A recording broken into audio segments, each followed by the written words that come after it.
Assalamualaikum, halo teman-teman. Jangan lupa diklik di channel media kemasyarakatan agar selalu memberikan yang terbaik untuk kita semua. Kalau bukan kita, siapa lagi? Terima kasih.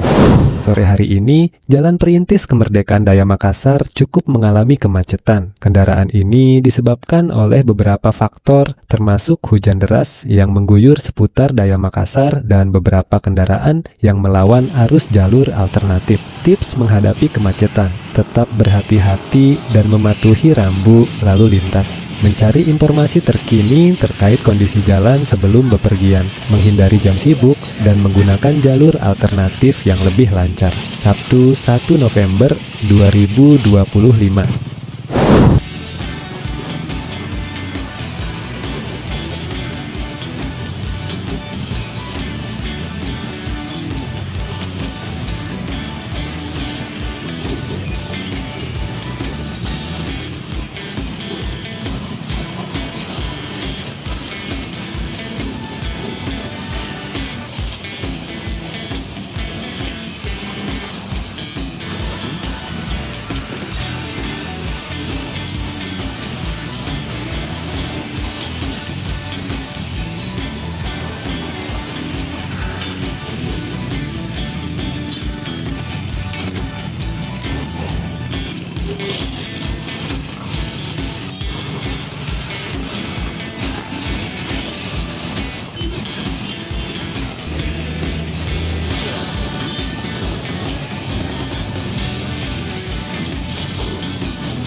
Assalamualaikum, halo teman-teman. Jangan lupa diklik di channel media kemasyarakatan agar selalu memberikan yang terbaik untuk kita semua. Kalau bukan kita, siapa lagi? Terima kasih.